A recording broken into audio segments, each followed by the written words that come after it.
silver hundique, lily and the rose I lay. Floret silver hundique, sweet in the air till dark of day. The bonniest pair you ever seen play chasey on the meadies green. Floret silver hundique, the lily and the rose I lay.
Under my old moss, and the girls in silent bands go to Clachan as in the beginning, and return from Clachan from Seishnish in the land of the living.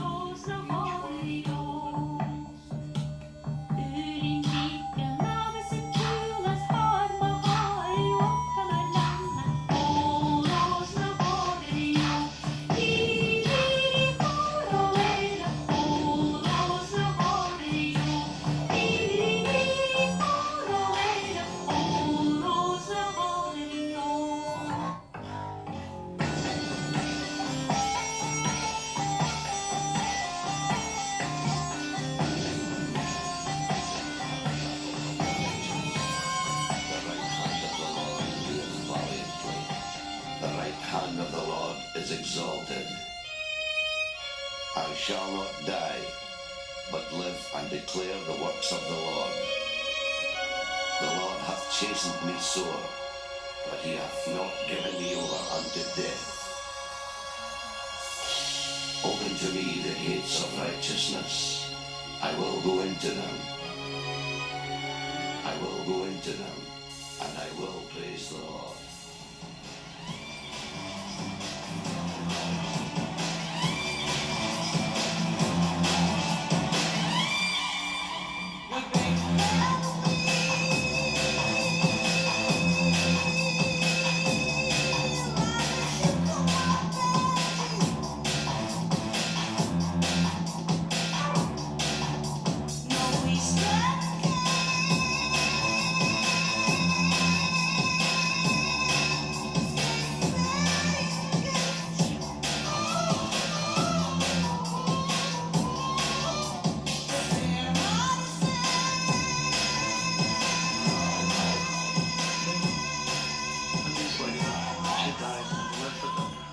King remarried, and this king, when he remarried, the stepmother took her hate into the skittle.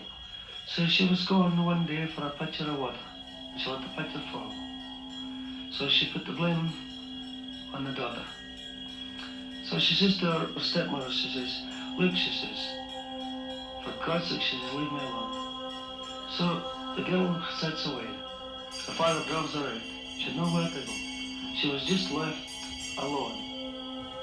So she says to herself, she says, I must go away. So she married this great fellow and he was called up to the army. And when he was called up to the army, she left in childbirth. So she was unstable and nowhere to stay. She had nowhere to stay at all. So she was just on her own. So there was born a young son. So her father came up to her. She says, look, she Well, good evening. Thank you for coming. Lovely to see you all here. My name is Gauri West. It's my pleasure to be hosting this evening. Maybe I should start by just telling you that you have come to the right place. You haven't gone into a rave by mistake or an acid house party, whatever that might be. Although the night is young. Those were all just extracts of the work of Martyn Bennett. And Martyn is the kind of glue holding this together tonight. He's the backdrop, if you like. Martyn was a phenomenal musician, an artist. I'm sure some of us in the room knew him. Some of you might have known him well. And people on the stage about to join me, some of them knew him also. And Martyn was a piper, various kinds of pipes. He was a hugely talented piper. He was a whistle player, a flute player. He was an exceptional classical violinist, classically trained, and viola and piano. He was a composer. He was a programmer. He was a sound designer. He was many, many things. And he did them all to an exceptional standard as well. Tragically, his life was very short. He died 20 years ago. 2005, which is very hard to believe it's that long, and he was just 33 when he passed. But, and so any gathering where we remember Martyn or talk about him or are inspired by him, I suppose there's always this kind of underscore of sadness, inevitably, and yet he was, as anyone who knew him will testify, I'm sure, a very inspirational young man. And even 20 years after his passing, his influence is immense, actually. If you go around any of the generation who have come through music in Scotland since, and I meet a lot of them in my work, various kinds of work, they all, almost to a person, name-check Martyn as one of their major influences. And I would say his influence and his legacy actually is increasing year by year. Rather than going the other way. But why Martyn Bennett at a storytelling festival? Well, as you may have picked up in those short clips of 8 of his tracks, there are voices in all of them. Voices telling stories in different ways. Traditional tales, as we heard at the end there, but stories in song, in ballads, in Scots and in Gaelic, and in other languages too. Stories in poetry, stories of spiritual beginnings, religious texts. A Psalm 118 in the case of what we just heard there. And earlier this year, a book came out that I wrote about Martyn's biography, essentially, Brave New Music. It's called The Martyn Bennett Story. That's my early plug for my book this evening. But Dan Abercrombie of the Storytelling Centre and Festival read the book, and he got in touch and he said it was quite marked once he read the book and listened to the tracks, just how central storytelling of various kinds was to Martyn's music. And it was a very astute observation, actually. I could have chosen any number of other tracks where there were voices telling stories in some shape or form. And so Dan suggested that perhaps we could put an evening together of stories and reminiscences and music and so on that really reflect and celebrate Martyn's music and his love of storytelling from many, many parts of the world. Just before we bring on our guests, just I should name check the voices we heard there, because Martyn would have insisted on that, quite rightly. You may have recognised some of them. The first one, Hamish Henderson. Hamish probably needs little introduction to a storytelling audience, but one of the massive figures of 20th century Scotland. Poet, storyteller himself, songwriter, folklorist, collector, agitator for social justice, political justice, and so on, and a close friend of Martyn and his family, almost a grandfatherly figure, actually, to Martyn. We just heard him recite a little bit of one of his poems, telling basically the story of a pleasant Sunday afternoon on the Meadies Green, the meadows in Edinburgh. We heard also after that Jimmy Macbeth from the northeast telling the tale in song of James Macpherson heading off to the gallows. We'll hear more about that a little later, I think. We heard Lizzie Higgins, that amazing, powerful voice of the Northeast Travellers singing of unrequited love in the Blackbird. You'll notice most songs of love in Scotland are of the unrequited variety. Quite how we sustained a population at all. There wasn't much requiting going on in the past. But, or maybe there was a lot of requiting, it just wasn't worth singing about. Who else did we have there? We had Sorley MacLean, of course, one of the great poets, European poets of the 20th century, telling of the desolation of his native Rasse in his poem Halig, when 96 families were cleared in the mid-19th century, his own included. Martyn Bennett, Martyn's mother, singing in Gaelic a story as a rhythmic work song. We heard MacColl Mara, the Bard of Lochee, the wonderful gravelly voice there, reciting extract from Psalm 118. We heard Sheila Stewart, that other great voice of the travelling people, one of the other great voices of the travelling people, talking of her people being moved on. And we'll hear more about that later too as well. And finally, Davy Stewart telling the story of daughter Doris. A pretty gory tale, well known right through the Indo-European family of languages, actually. Usually catalogued as the daughter or the girl or the maiden without hands. So these were the voices, and just a sample of how Martyn integrated storytelling into his work and his music. This is a gathering. Come on in. Come on in. Yes. Please do. Yeah, I thought you were never coming tonight. Please welcome James MacDonald Reid.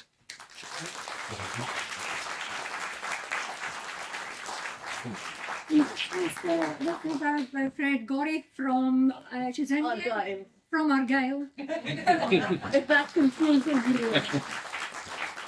Gauri Raje. And of course the inimitable Jess Smith.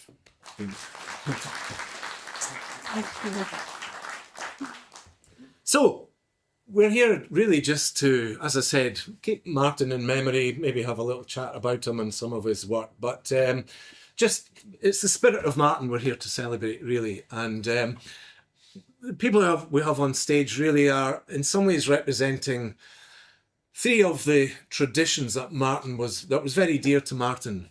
The Scottish Gaelic tradition, we heard his mum sing a Gaelic song. Martyn, although born in Newfoundland, moved back to Scotland with Margaret when he was very young and used to go around a lot of folk festivals. Margaret, a folklorist and collector, of course. So he, well, that's the other thing. He pretty well knew every voice that he used, the people behind the voices that he used in his work. So Jamie, in many respects, is representing the Gaelic tradition. Jess, very much the traveller tradition. Martyn knew a lot of travellers and was very fond of them. and just was amazed at the power of their culture and of their song, and we'll hear more about that from Jess. And Martyn knew no boundaries really in terms of where he drew his influences from. He was very internationalist. That's reflected in his music and any chats anyone ever had with Martyn. He was a magpie. He would collect things, bits of culture, bits of stories, bits of tunes from anywhere he found them. He travelled widely as a musician, and his music represents that. So representing the international connection generally. Delighted that Gauri is with us this evening too. So guys, that's my bit done. It's over to you now. Jamie, if I could maybe just start with you, because I suppose of all of us, you worked closely with Martyn, and I know we're going to get some stories and tales and anecdotes from you, but I'd like to hear first of all just where you first met Martyn and in what context. Well, I knew his mother, Margaret, quite well, and they were staying in Kinusey, but they moved to Edinburgh when he was just 13, 14. And I got to know him quite well then. And I knew him right up to his death. In fact, when he died, I was the first person his mother phoned to tell me. And she asked me to write an obituary, but I said, no, that should be Jim Gilchrist. So I phoned Jim Gilchrist to do it. And I was one of the pallbearers at it. So I had a long, very deep friendship with him. At the time I first met him, I was putting together a small folk ensemble where we're doing traditional dance in the old way, together with the music and the song and so on, and presenting them as they work together, so they're not really separate entities and not stylized to fit contemporary fashion. So he fit into that because he could dance and sing and play the pipes, and he was learning the fiddle at that time. But of course, the topic is travellers, and about that time, the well-known traveller Willie McPhee and his wife Belle, they stayed in a caravan site just outside of Perth, the Almond Vale, wasn't it? And it flooded, and so they had nowhere to stay. They lost everything. But Margaret's mother and her uncle Peter stayed in Balquhidder at that time, and so they put them up. And we did some wee sessions with them there and got to know them quite well. I spent a lot of time with the McPhees and Martyn. I mean, I think that was something we did together a lot. And I can remember a wee anecdote that Willie McPhee told to both me and Martyn, so I'll share it now. Just a short one. It seems that there was an elderly traveller going through the countryside with a very young traveller who was just new to travelling around, in fact. And they were very hungry. They came upon a small farmhouse.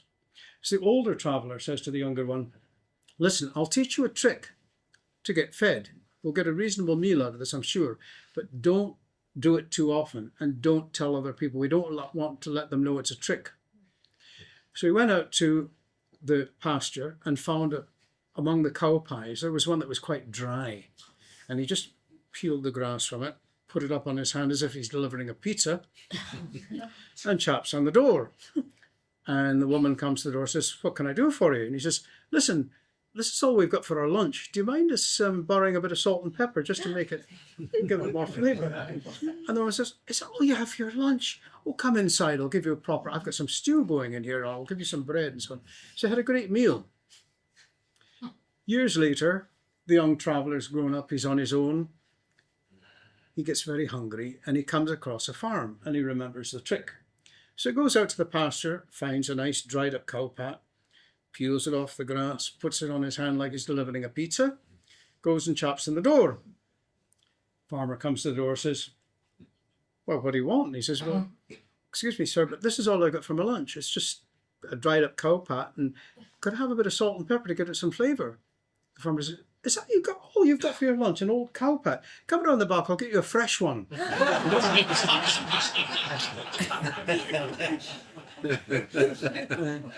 But I have thousands of memories of Martyn, We did some residence. In fact, even when he was at the height of doing his music, he'd done the dreadlocks and all that, and he was still doing gigs with me, just the two of us, and sometimes with Margaret. We did one the festival every year called The Spirit of Scotland at the Scotch Malt Whisky Society. I remember on my way to be picked up by Margaret and Martyn once. I was going through the Princess Street Gardens with Joe Bonner, and there was a talent contest going on, and we heard the announcer saying, our next contestant is Bonnie Wilson from Bonnyrigg, and she's going to be accompanied by her father-in-law on the piano, or brother-in-law on the piano, something like that. And she comes up to it with this big vicuña sweater, and she says, I'd like to dedicate this song to Edith Piaf. And it was John Bonner who then said, she's going to sing, regrets, I've no regrets. I laughed my head off. So I told that to Martyn later that evening, and apparently he named a song after it. He did. But that was the background behind it. Lovely. Yeah, he was a delight to work with, and he covered all bases. He could sing, he could dance, did the whole works. He was also quite interested in Slavic music, and I had lived in Bulgaria, and my flat was full of Bulgarian instruments and records and Serbian ones, Slovak and so on. And he used to borrow those. He would borrow, there were LPs that I dragged back from Eastern Europe in the 60s, and he sampled them and used them quite a lot. So there we are. Jess, as I said there in my introductory comments, he was very close to a lot of travellers. He met them at folk festivals and so on with his mum and others. He was very careful about how he used their material, and I remember chatting to him about this, because of course there's this fine line, I guess, between cultural celebration and cultural appropriation, if you like, of when are you paying tribute to something and when are you stealing it. And he was very, very conscious of this, and he lost a lot of sleep about it, I think. But I know that Sheila Stewart, who you knew well, gave full permission and so on, as everyone gave permission. But from your point of view, as part of that travelling community, what's your thoughts about what Martyn did with your culture? I never met Martyn, but his mother, I knew her very well. And she was always among the travellers, and it wasn't unusual to go to the berries and see Margaret standing there pulling the berries and singing away in Gaelic and that. So it was kind of just part of her life. Everybody had the wee laddie. Sheila called him the wee laddie. And one day she phoned me up and she says, "Oh, wait till I tell you this, you'll never believe it." I says, "What's up with you?" "Oh, Jess, I don't know what I'm going to do. The wee laddie has put music to my voice." Now, this was not allowed. The ballads had their own music, they had their own message, they had everything in them, and you were giving over this part of history, the travelling, the ballad singing. And her mother just hammered that into her, don't you ever take any interference into your voice. You deliver the ballad, and that's that. Her Uncle Donald, who taught her a lot of ballads, he was the same, never allow music. And I says, "What have you done?" She says, "The wee laddie's put music to one of my songs." "Oh," she says, "I can't allow it. Wait till you hear it." I says, "Well, can I hear it?" So we were, David and I were heading over to see her the next day, but she played it over the phone. I said, "That's fantastic. Absolutely, I love it." And she says, "What do you mean love it?" I said, "Well, it's not a ballad. For a start off, Ewan MacColl wrote the Moving On song, and it's nothing to do with interfering and upsetting the rhythm and the voice and the heart of the ballad. So yeah, go for it. But what folks say," I says, "Listen, that's a young laddie and he's writing music for young voices, and what a fantastic way to introduce your culture to the young in a forum that it'll gel with the youngsters, because only then does the bird continue to fly. Because if you take the wings or the wind, the bird will not fly. So keep that in. And she thought, is it good? But he's got me roaring. I didn't roar. I says, I can you didn't. She says, but I'll need to listen to it 2 or 3 times. So she said to me, sing it to me. I says, Sheila, you know the song, sing it. Let me hear you singing it, and I'll be able to ken if he's doing it at the right time. So I'll maybe just hear a wee crack at it for you now. Please do, yeah. See if I can remember it. Ewan MacColl, as I say, and he wrote it for the Stewarts of Blair. He spent ages in Rattery in their wee house and gathering the culture up, and he felt this was an appropriate song, and moving on song. Let's see if I can have a go at it. And please, if you sing it, get your voice in there. It's like that, and we're having a bit of fun here.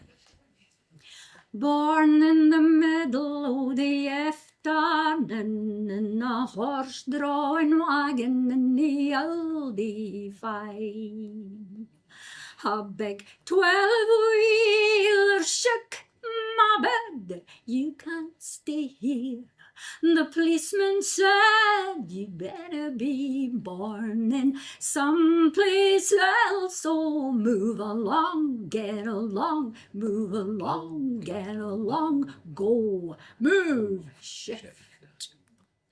Born in the trailer in a builder's yard, where the ground is rutted by the trailer's wheels.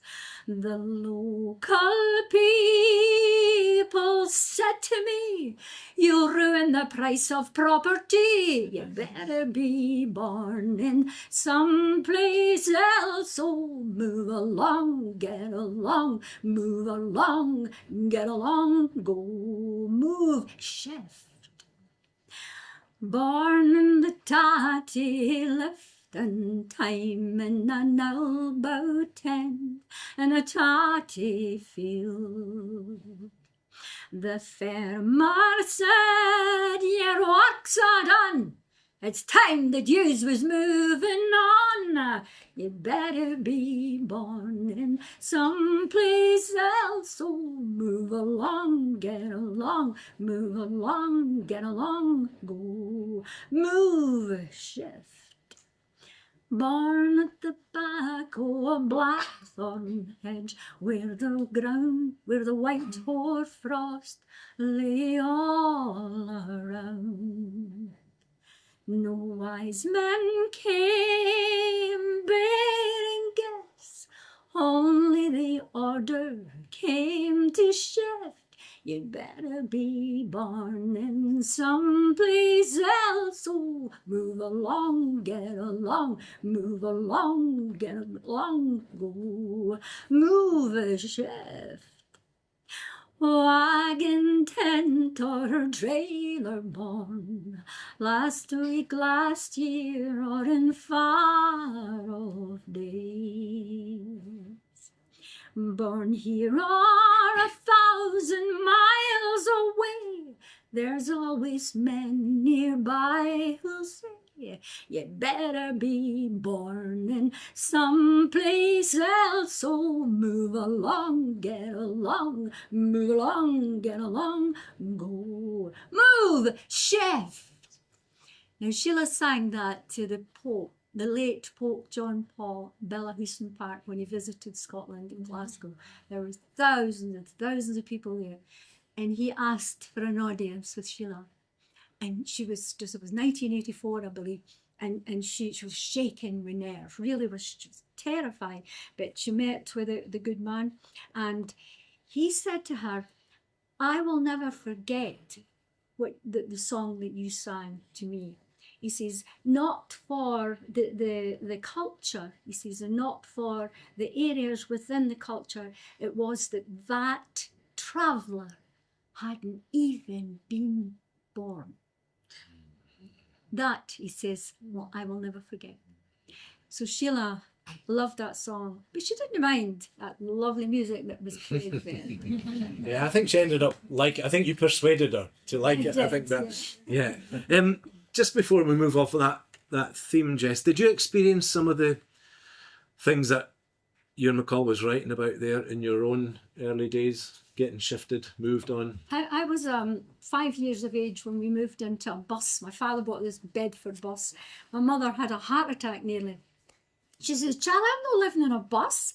And he says, Jeannie, all our days of horses and carts and tents, he says, it's all over now. He says, we'll go on the road. She says, Charlie, the government have given our children a free education.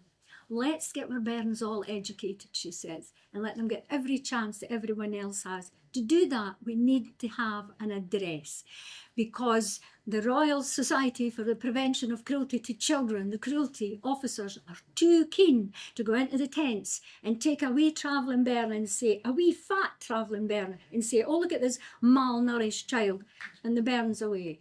Canada, Australia, never seen again. My mother thought we'd die or anything like that happened to us. So she wanted a house, she wanted an address, knowing fine that the travellers in Scotland were mainly agricultural workers in Scotland, especially Central Belt, was a massive farm. You know, it was berries, tatties, peas, gooseberries, strawberries, everything was growing, and we were the ones that went out and gathered them in. So we were safe enough. And during the harvesting time, we were okay. We were okay pulling the brock wool off the fields, the wool that the sheep discards, we were okay with that. We even got to keep that wool. We could sell it to the ragman because it's proper wool, but every penny counted. And my father only wanted to do that. He'd just come through the war. 6 years he's been told what to do, go here, go there, do that, go up there and get killed. He was full of shrapnel, he was in a tank, a bomb exploded, and he come home and all he wanted to do was to regain his freedom. To get up in the morning and have his breakfast and wash his hands and shave and jump in his motor and go. And the bus provided that. But for my mother, that's too near the government. They would just see that and they would come in, the police, and say, oh, these kids are malnourished, and take them away. She says, so the bus was to be the bane of her decisions after the war. That was 1953, so it's a good few years after the war.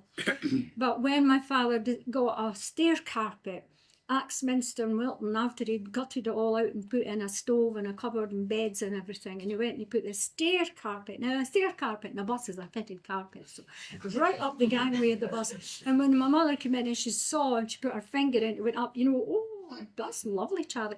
So we'll stay there for a year, Charlie, and that's it. And then we'll get a house and we'll settle and we'll go on the road in the summer. That should sort us out. I was 5 that day. I was 15 when that bus was scrapped. So my whole young life, the most crucial years of anyone's life, and I was there when the police banged on the bus, and my father says, what is it? Where's all the drunks? Where's all this? Take him away, come back. And he would go in and sit away all night. My mother would be up worried. He'd come in and he'd sit there and we'd all be looking at him. You okay, Daddy? You okay? I'm fine. Police, grand lads, had a good crack at them. Or playing cards and things like that. And my mother would say to him, oh, so wait and play now, bairns. And I was my father's wee lassie. I was the middle one. There was 4 of us born before the war, 4 of us born after the war. So I was the one that was going to be the maiden aunt. I knew how to drive at age 12. So I was going to look after my mother and father, and I was going to be the maiden aunt. The rest of them get married and do what they wanted. But he couldn't take his bonnet off, and I thought, that's strange. Why is he not taking his bonnet off? He couldn't, because the blood had congealed around them where they'd hammered him most of the night.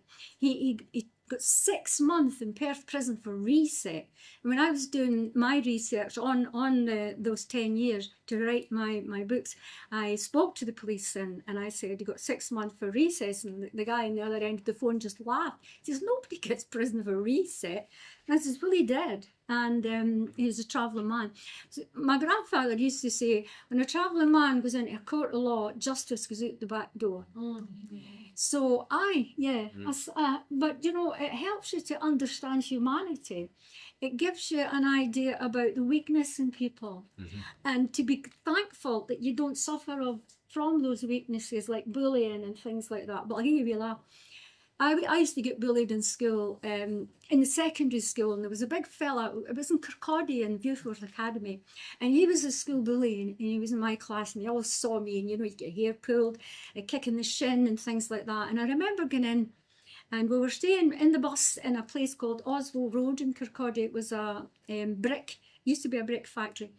And I went in and I plonked myself down, and my Uncle Joe was visiting. And he says, "Will that be it?" I said, "Oh, just a silly bully, just another one." He says, one day I says, I'm going to have a rope in my school bag, and I'm going to jump off the railway bridge, and I'm going to make sure his head's in that loop before I pull it. No, he says, "That's not how you beat bullies. That's what they would do." No, he says, "Here's what you do. Invite them to a party. And say you wondered if you want to come. I'm inviting everybody that wants to come, and say your Uncle Joe has come home, and if they ask where he's been, say Berlin." And then if you say, "What was he in there for?" "Oh, nothing much. He just got a bit busy with an axe one night," and kind of. And they'll no bother you again.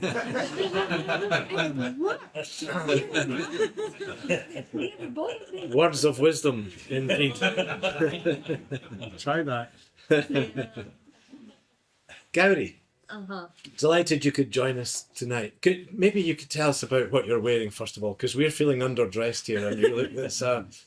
Thank you for the invitation. Thank you for inviting me. This is actually when yourself and Daniel contacted me. It was the first time I'd heard of Martyn Bennett, so I'm just giving a disclaimer. But since then, I've kind of been listening to the music, and it's been really interesting. What am I wearing? I'm wearing a sari, which is, this is ordinary, everyday wear. It's a cotton sari. And I thought,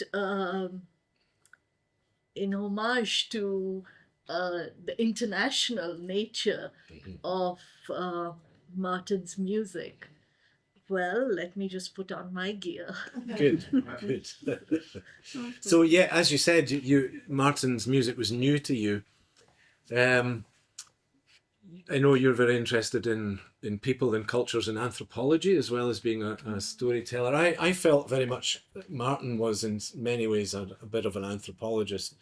He was very interested in people, their culture, wherever they came from. He would chat to anybody at length, and I'm sure you'll agree, Jamie, hopefully, he was very welcoming. He was a very sociable creature. Having listened to his music, can you hear some? It was also, for me, I think, in an earlier book I wrote, that he was one of the most spiritual artists I'd ever come across, actually, in his music and just chatting to him. What was your reaction to his music? And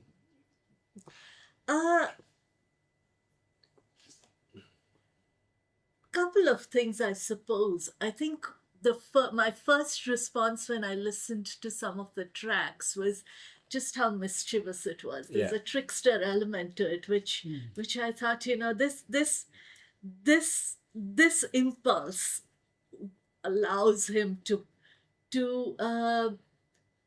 push boundaries. And not necessarily in an appropriative way. It kind of teases and plays around. So I had images of certain stories coming to me. And secondly, there was something, I'm glad that I got to hear you talk about the traveler influence, because there's something about the beats of his music which is quite... which echoes what we call the Banjara music, which is the travelers in the western part of India, where I come from, which is kind of desert country, but we have the Banjaras who were, I don't know if that's the right word to use, but it's the word that I grew up hearing, which is, if you translated Banjara, they would be the equivalent of what we would call gypsies, a traveler lifestyle. and great music that comes from these communities, because they are responding to the music of the desert and very strong beats. So there was something about that echo in Martyn's music which I felt like, oh, it's almost familiar but not quite. So Yeah. quite intriguing. Yeah. In that sense. Yeah. And there's one particular track that you might talk about or tell stories about, maybe now, maybe later, but about Kali. Yeah. The Tongues of Kali, and I was intrigued about this because it's one of his tracks of music that doesn't have well, it does have voices in it, speaking in tongues almost, but there's no actual story. But to me, it was the beginning of a story. It was, why did he call it this? And it sounds like there's a story there to be told. But we'll maybe leave that, keep your powder dry for a little later with that one. But you are a traveller in some senses. You've come here from India. You've made your home from one West Coast to another West Coast. Yes. And you've brought your stories and culture with you. Is there something you'd like to share with us whether about the experience of yes, or a story, or yes, let's. Okay. Kali. Yeah. So I think that track, when I first heard it, it really surprised me, because I sort of was coming with this idea that the music would kind of, have a sense of the intensity of Kali as a goddess. And Kali, for those of you who do know about, anyone familiar with Kali, the Indian goddess Kali? I think a lot of people now are quite familiar. She is kind of, this goddess who's dark, some say jet black, depending on which version of Kali you're looking at. She is, she's fierce. She treads the wild. She is the wild goddess. She's the only goddess we know who doesn't have a childhood. She arrives as a being. There is no kind of pussyfooting or treading around her, and you don't want to get her upset. She can take on Shiva, who is, the destroyer. So I was expecting the music to, kind of hearken to that. And I was really intrigued by the track because it kind of touched on another aspect of Kali, which is she can be quite a trickster. She's quite subversive, and she can catch you off guard. She has a sense of humor. And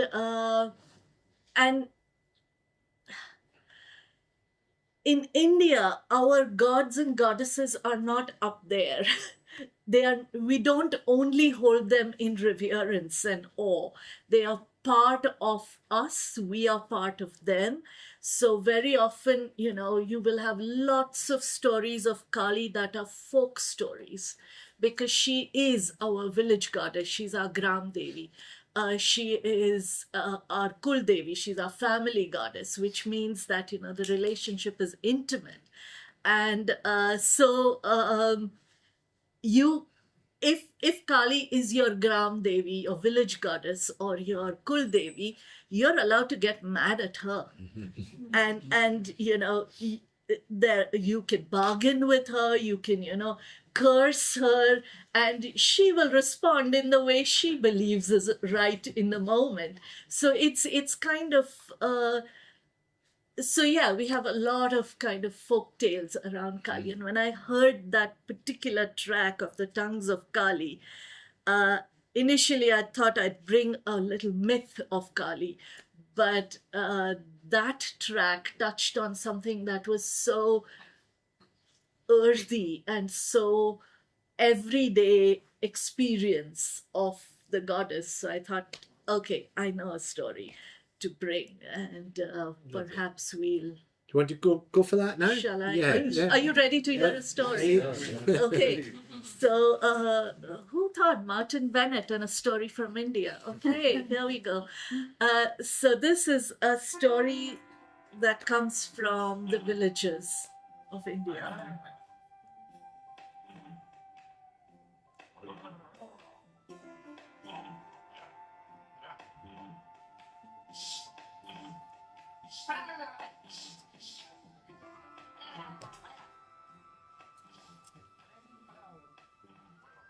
So the beginning of this story is not new. It's not new at all. There is a daughter-in-law, and a daughter-in-law who's a long-suffering daughter-in-law. She has a mother-in-law who's not particularly pleasant.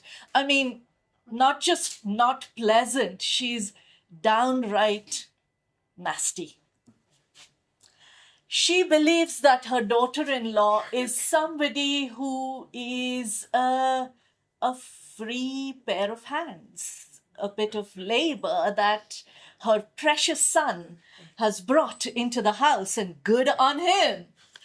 So the daughter-in-law ends up working all day, cleaning the cow sheds, washing the clothes, holding up to the moods of the mother-in-law. The mother-in-law shouts at her when she's not feeling too good.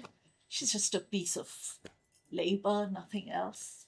And while her husband isn't any better, he is what we might call a mama's boy. He loves his mother loves him back, and that bond is tight.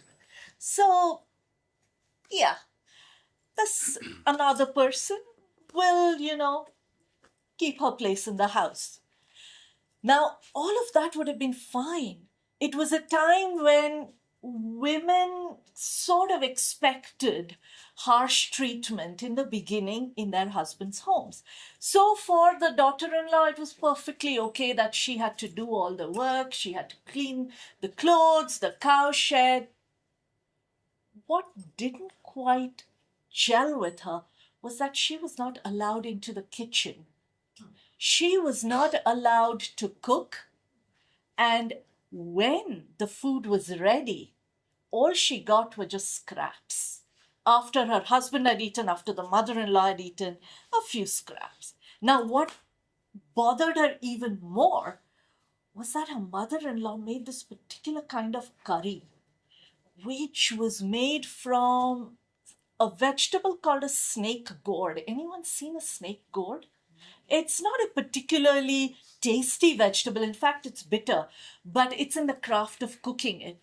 The way you cook it, you kind of put it in salt water first, let it stew a little bit in salt water, draw the bitterness out, and then you cook it with turmeric and asafoetida and a little bit of hint of chili and cumin.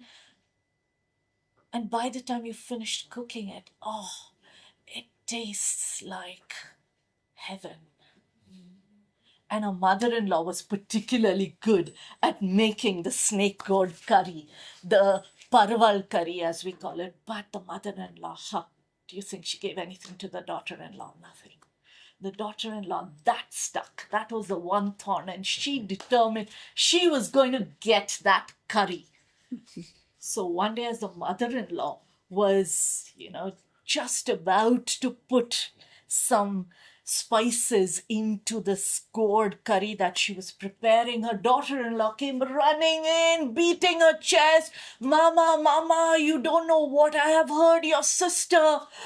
The mother-in-law couldn't believe it. She said, my sister, what's happened to my sister? They're saying that she met with an accident and she's drawing her last breath. You must hurry. The mother-in-law, she dropped everything as anyone would. She said, take care of this, finish the lunch. And she rushed off, my sister, baya. She ran off. As soon as she'd done that, the daughter-in-law knew she had half a day because the sister's village was a bit away. She began to prepare the snake gourd curry just as she'd seen her mother-in-law prepare it. And she made loads of it. She went out into the field and she got a few more snake gourds. She was going to eat that curry today. And just when that aroma was wafting and teasing her nostrils and her taste buds, she suddenly remembered her husband. She had forgotten to cook for him. He had to eat first before she did. So she quickly prepared some rice and some dal and maybe a little egg curry kind of a thing. And when he came home, she fed him all that she had made except for the snake gourd curry. That was hers.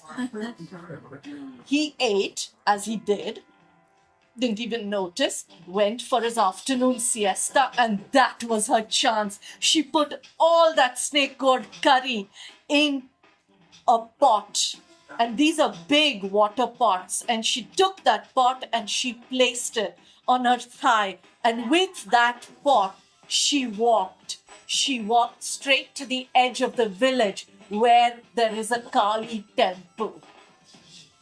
Now, if you're from India or you know India, you will know that in the afternoon, temples are barren. Everyone is either in the fields or having their siesta. So she had a quiet place and she went into that temple. She closed the temple door behind her and she went into the sanctum of the goddess. Now, Kali is there in her full glory. She is having her eyes wide open, her tongue falling out, her forearms ready to bless or destroy whatever comes in. And here comes this village woman carrying this pot of curry. She sets it down. She doesn't so much look at the goddess and she begins to slurp that curry. Her tongue just tasting each little bit of that curry. Oh, the goddess was so surprised at this complete disengagement with her and the amount that this ordinary woman could eat.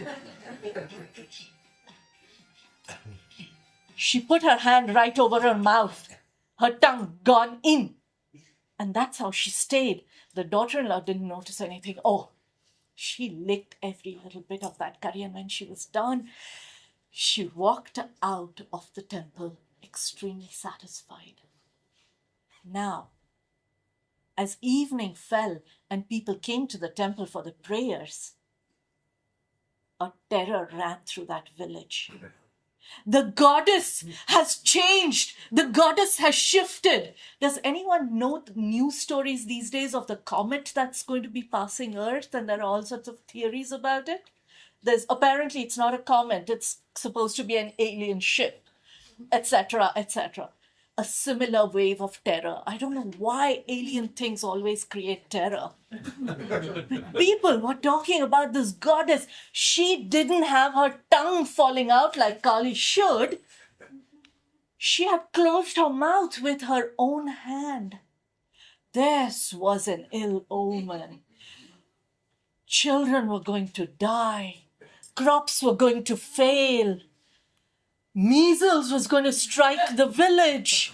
All sorts of rumors floated about and sacrifices began to be given. Prayers were made, but would the goddess move her hand? Not really. And finally, the priest sent the word out. Whoever can get the goddess to return to her original form will be well rewarded. Aha. So the daughter-in-law, she looked at her mother-in-law and she said, I think I can do this. Huh, said the mother-in-law. You have some dreams. But the daughter-in-law, she wasn't going to be stopped. She announced to the entire village, I will bring the goddess back as she should be. And of course, when she went to the temple, there was a whole line of villagers following her, extremely curious to know what was going to happen. In one hand was a broomstick. In her other hand was a bag filled with trash. And our daughter-in-law walked into the temple. As she entered the inner sanctum of the goddess, she looked at everyone and she said, I need to do this work in peace. And she closed the door once again. As soon as she had closed the door, she turned to the goddess and she said, "Hey, who do you think you are, huh? Are you that starved that you're jealous of one woman eating so much to her heart's desire for one single day that you create such a tamasha, such chaos in the village? Why don't you bring your tongue out?" The goddess just looked at this woman like, who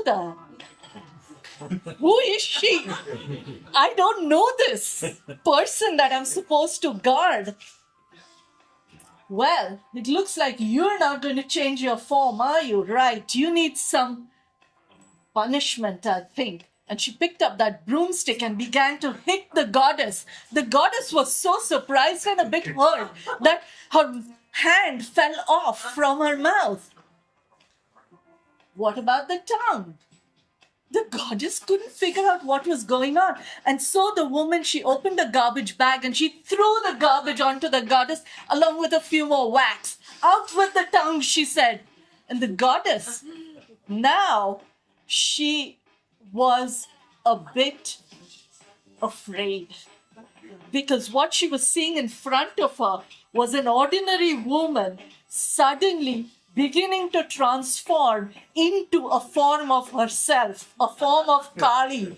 She had a whack that competed with Kali's power, and she was whacking Kali from her behind, and Kali's tongue just fell out. That's more like it. Now behave and don't scare the villagers again. And saying that, she opened the door and, oh, glory be, the villagers were ecstatic. They had found a savior and their goddess had returned. Everyone was happy, except for the mother-in-law. She was terrified. My daughter-in-law has the power to change the goddess, to influence the goddess. If she's not a witch, she is a goddess. She is not labor. And she looked at her son and she said, we've got to get rid of her. This much of power in the house we cannot sustain. So that night, when the daughter-in-law was sleeping, they wrapped her up in the duvet and they both carried her outside to the field. And the daughter-in-law, of course, woke up. They had gagged her so she couldn't say anything. But when they got to the fields, the daughter-in-law heard the mother-in-law say, let's go look for some twigs and some wood. We've got to burn her and get rid of her. So off they went. And the daughter-in-law, well, she managed to somehow get out of the bonds, remove the gag. And she knew that field really well. She knew there was a big log of wood on one end of the field. So she brought it and she wrapped it up in the mattress. And then she went to the forest which bordered the field, climbed up onto the banyan tree there, waiting to see what would happen. Of course, the two came back with a lot of twig. They lit what they thought was the daughter-in-law. And you know, that log of wood had some really big knots in it. So when the fire got to the knots in the wood, there were loud pops and cracks. And the mother-in-law is thinking to herself, good, that's her skull. That's gone. Good. Now we can go home. So the mother and the son go home and they sleep very well. But as the fire was burning, the daughter-in-law heard something. Underneath that banyan tree, her adventures weren't quite over. There was a gang of robbers. They had had a good night. They were distributing the spoils, lots of gold and diamonds, etc. And one of them happened to look up and smell the smoke. And so he decided to climb up that banyan tree and see what was going on. He climbed up the banyan tree and then blinked, because in front of him there was a little foot dangling with a beautiful little anklet. And as he looked up, he saw this woman who was saying to him, "Shh, oh, you're gorgeous. I am a celestial being. I've been sent from the heavens to look for a man who will marry me, and you look just the ticket. You're so handsome, but shh, you must be quiet." Now the robber couldn't believe it. It was like he had died and gone to heaven. And he said, "Are you for real?" She said, "Yes." Shh. The man, he couldn't help it. He climbed onto the branch next to her and bent over to kiss her. And she said, "You can't. We're not yet married, you see. But I tell you what," and in India, we have these things we do with our saris. We tie little things at the edge of the sari. So she opened the bundle, and in it was a beetle leaf. And she said, "I'm just going to pop this beetle leaf on your tongue. Open it, open it." And of course, he was going to do exactly what she said.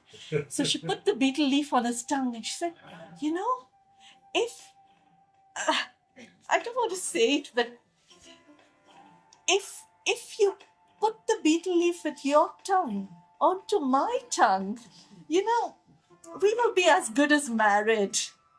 Oh, that was all the invitation he needed. The robber, he closed his eyes, extended his tongue, and it went out looking for hers. And just as he found her mouth, she bit hard onto it, and she clean chopped that tongue off. He gave a yell of pain, and he fell right down onto the ground. The other robbers looked up, and all they could see was their friend with blood streaming out and going blah, blah, blah, couldn't talk, and they just thought there were demons in that banyan tree, and they ran.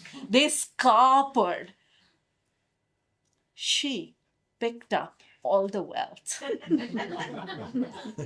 And you might think she would have gone away and this is the happily ever after, but no, her happily ever after was quite different, because she walked straight back to the house of the mother-in-law, where she knocked on the door, and when the mother-in-law opened the door, she fainted.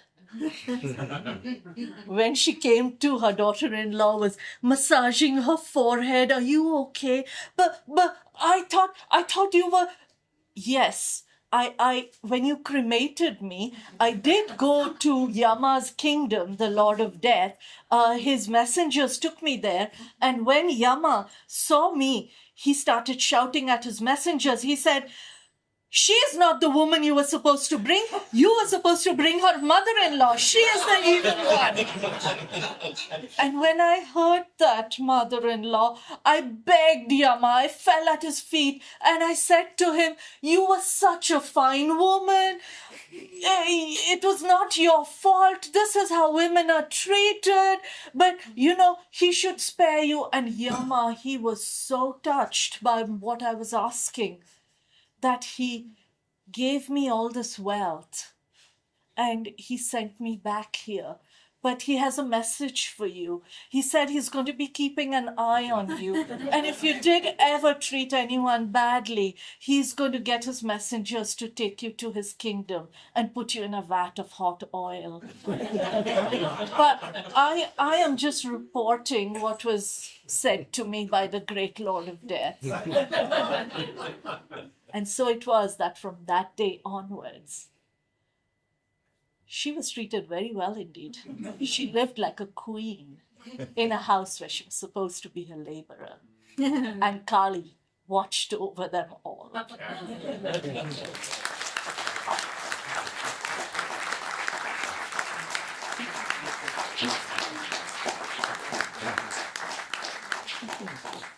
Wonderful, wonderful. Thank you. We can see why Martyn was moved to compose a track called The Tongues of Kali. I don't know how many of the stories he knew, but certainly the mischievous thing, that picks up very nicely in his music and in his character. As you well know, Jimmy, because you worked with him. Bringing things back maybe to part of his roots through his mum, the Gaelic culture. Do you have something for us that either something you used to do with? And I mustn't forget this. This is Martyn's pipe box when he was a boy. he drew the thistle on the side of it, and it got a bit floppy. It kept falling open, so his mum bought him a new one. And he got a flat quite near mine and was around my place all the time and left a lot of his stuff there. So I've got loads of Martyn's old stuff in my flat anyway. Well, when it came to the Gaelic, he never got conversant in it. He never really learned the grammar or anything like that. He would come around to me and often ask for me. I remember he came once, just came to my door and said, "What does Coolan mean?" And I said, "A puppy." And then I didn't realize he was using that as a name for his music business, but I think it's Coolin. I think this is the word, a slightly different pronunciation to do with the mountains. But something he liked very much, and when we were performing together, he would ask me to do this. And in fact, I remember a long bus journey with him where he asked me to recite some of these bardic songs, which I had. And the bardic songs are very special because they were composed by professionally trained bards to record historical instances and to make sure that the songs were always intact. They had internal rhyming schemes. So every syllable in them has a counterbalanced syllable later in the line or in the next line. There's a very distinct pattern to these, and I know quite a few of them. There's one in particular which I'll give you. It dates from February 1645, and that's a great thing about these, is because they usually report an historical instance or incident, and therefore you can date them exactly. And I'll recite a couple of lines of it for you so you can hear the internal rhyming scheme. An gol sheif sin John Tuchtúnio, Húcan gam van gile chuimen, Sat chuanam at an immerst, Húkit at an naivchen ianain. Jedich mi mach matting donish, Gubrai castle inner lochi, Chunam in daram dal an orstu, Sa boy of lar, Leklan doni. Jedig amach, Glun choljaki, Gaini mi orf sort voor tappy. Get a vana huig na lasser, Serika de hush mar hacher. Now, this was composed by a man. I usually tell the whole story through, so it takes quite a long time, but I'll shorten it slightly here.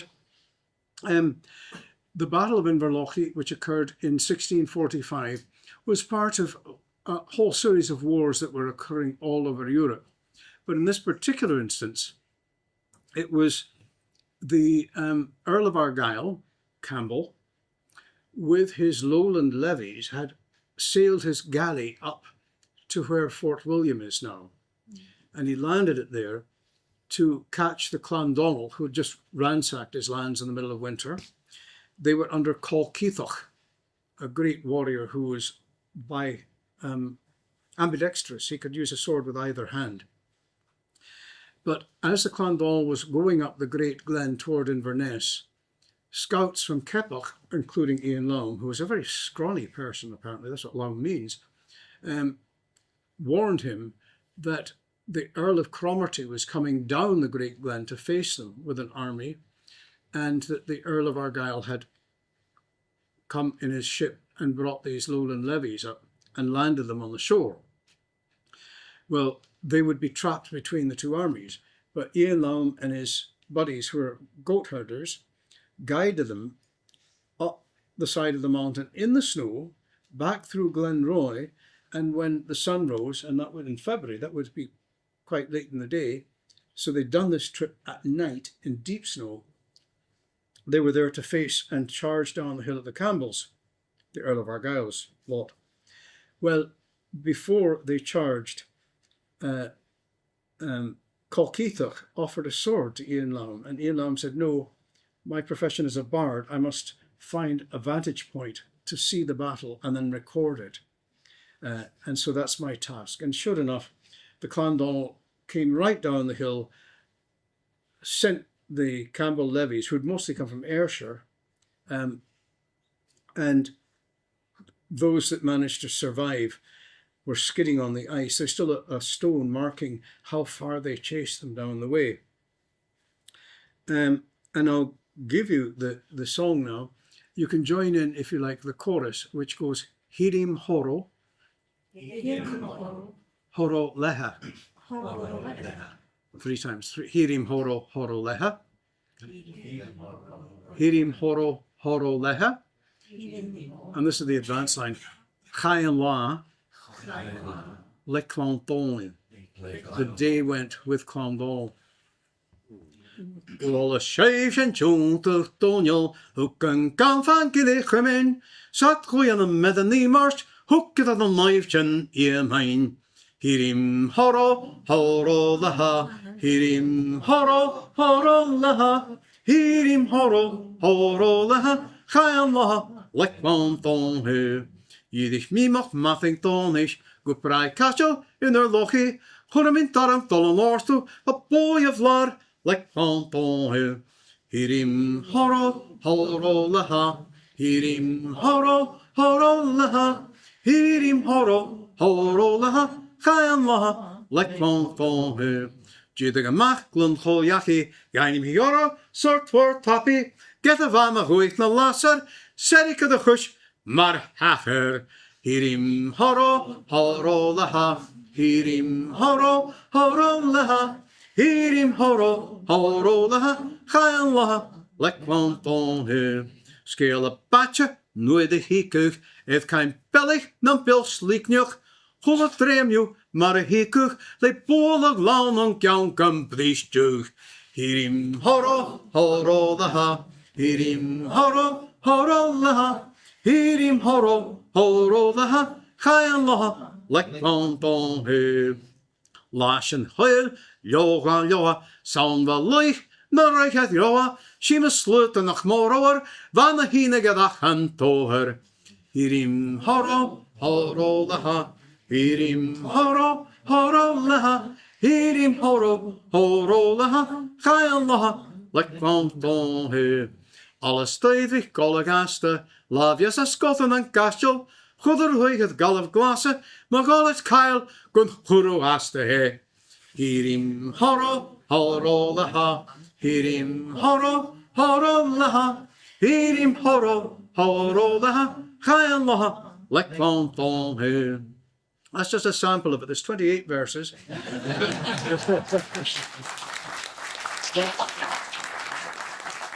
It's very laconic and to the point and not very politically correct. There's a wonderful line in that last verse. Because coming from Ayrshire, they were known to drink kale in the wintertime, which is quite healthy. It's quite fashionable now. But for a Highlander, that was below the belt. And so the line is, "Machalet Kyle gun churu aste." If they drank kale, we'll rip it out of them. But it doesn't end there, because, of course, the Earl of Argyll was destitute because the MacDonalds had not only raided Inverary in the snow in the winter, but they just defeated his lowland army as well. And he had to sail his galley alone back to Inverary. But the song became so popular and so quickly that it spread all the way to Inverary Castle. And when he heard it, he put out an award of £20 Scots for anyone who would bring him Ian Lown. About a fortnight later, a tall, thin man in very extravagant West Highland clothing banged his stick on the door of Inverary Castle. The guard said, "What do you want?" He says, "I want my £20. I'm Ian Lown." And then he reminded them of the code of hospitality. If a man has travelled more than 2 days and 2 nights, you must put them up and give them shelter and food.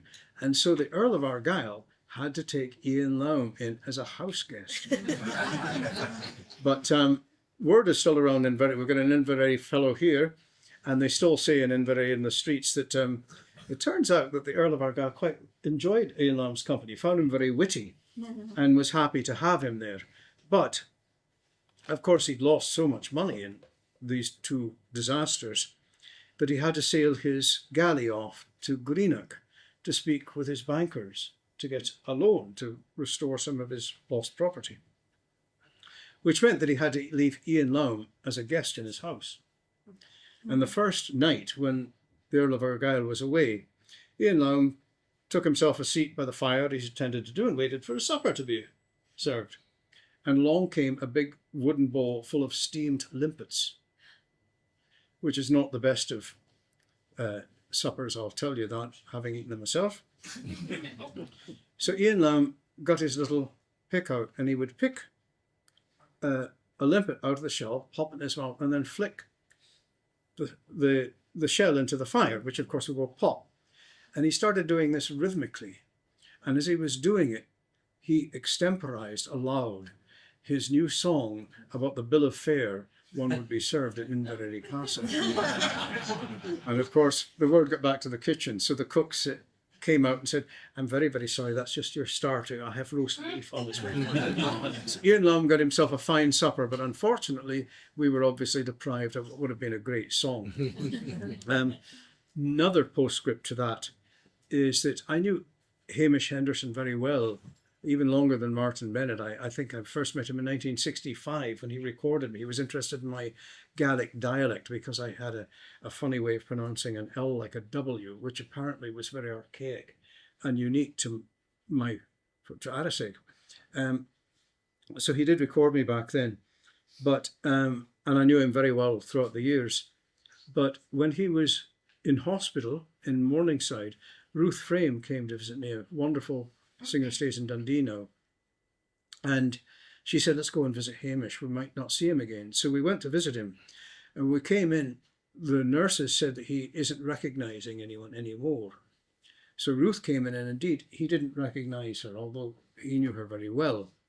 But he recognized me right off the bat. So I was quite proud of that. But he asked her to sing him a song. And so she sang Thomas the Rhymer. She wasn't a Gaelic speaker.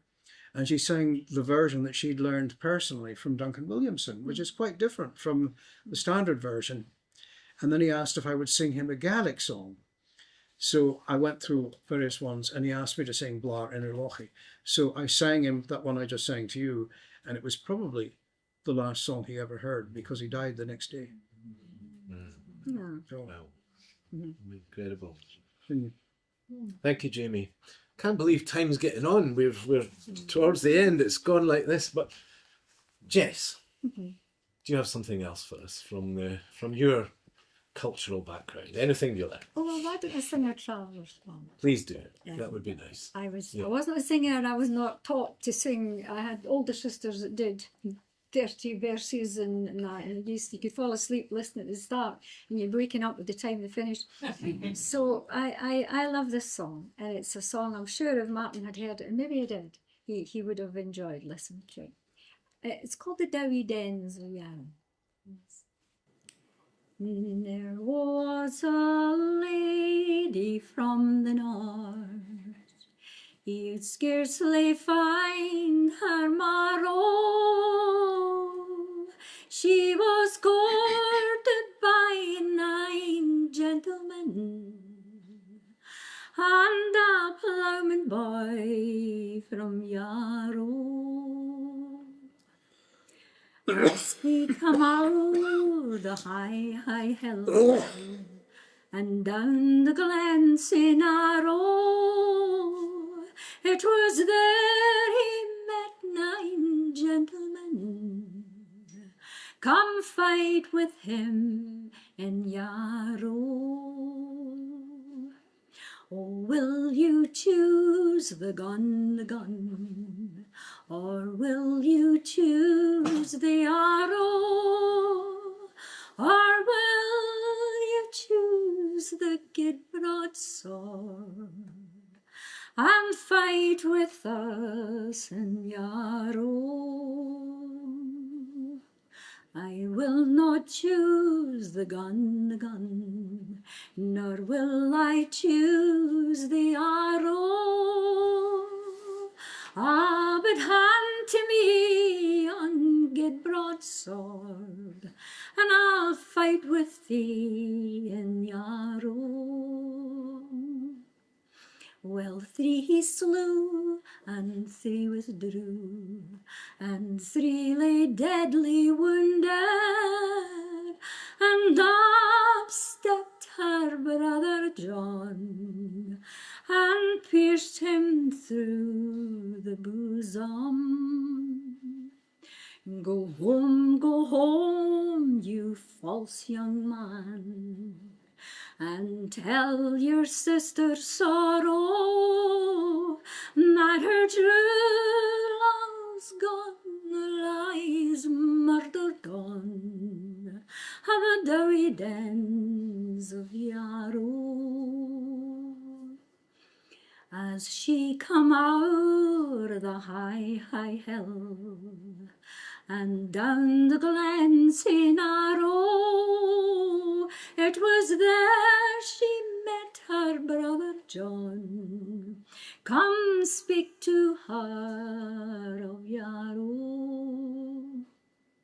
Oh, brother dear, I've had a dream filled with sorrow. Last night I saw you dripping blood on the dowie dens of Yarrow. Sister dear, your dream,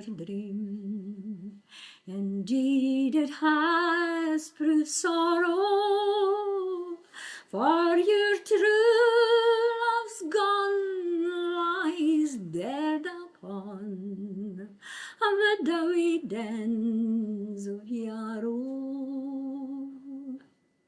That lady's hair's 3/4 long, and the colour of it is yellow. She has tied it round his middle smile and carried him home from Yarrow. Oh, mother dear, make me my bed, and make it deep and narrow, for my true love died for me last night. I shall die for him tomorrow. Oh, daughter dear, dry up your tears and speak no more of sorrow.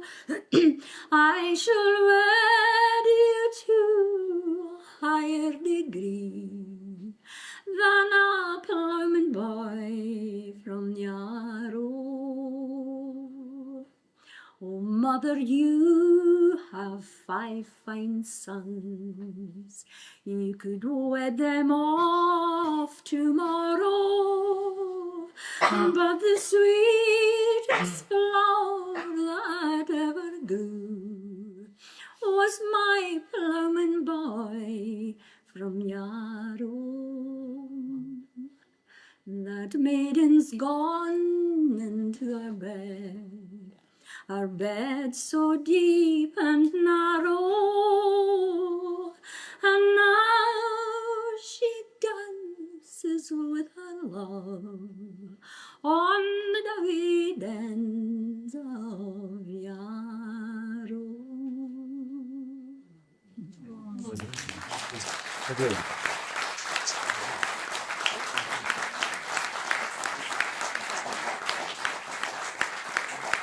Beautiful. Thank you. Wonderful. We've only got a few minutes left. We were having a chat about how we should finish off, and I drew the short straw. Jess insisted, well, if this is about Martyn Bennett, who was a piper, that was his first instrument, and the Travellers, then we should finish with a set on the pipes, which I'm very happy to do.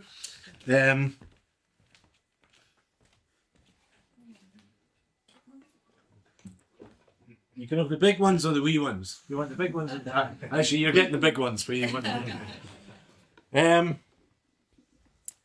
Martyn, as I said earlier, was a composer as well as everything else, and one of his most famous orchestral pieces was called Mackay's Memoirs, and it was used as one of the musical interludes at the opening of the Scottish Parliament, for example, and it was written for the students of Broughton Music School in Edinburgh, where Martyn himself had gone. And it's an amazing piece of music, but it's based on a pibroch, called Lament for Mary MacLeod. Mary MacLeod was from Harris originally, but spent a lot of her life with the MacLeods of Dunvegan as a nurse, a wet nurse. And she claimed in one of her poems, she was a poetess, a bard, that she had nursed at least 5 lairds in her life. And lots of stories about Mary MacLeod herself. She was reputed to have been buried face down at her own request.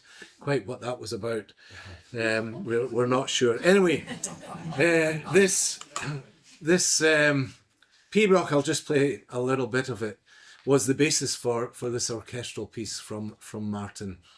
The instrument I'm playing, so Jess, myself, and these pipes all have a thing in common. We were all born in Aberfeldy. The pipes first in 1884. They're MacDougall's of Aberfeldy. They actually belong to a friend of mine who lived near Seattle. And I used to, when I go over there a lot, and I used to tease him when I went because I coveted his bagpipes. And I used to say, I've got a repatriation order from the Scottish government. These pipes have to go back to Aberfeldy. And then sadly, just a couple of years ago, he got sick and died very, very suddenly. And the next time I was over, his wife presented me with the pipes. So they're a very special set. And anyway, we'll finish with just a little quick snatch of Lament for Mary MacLeod.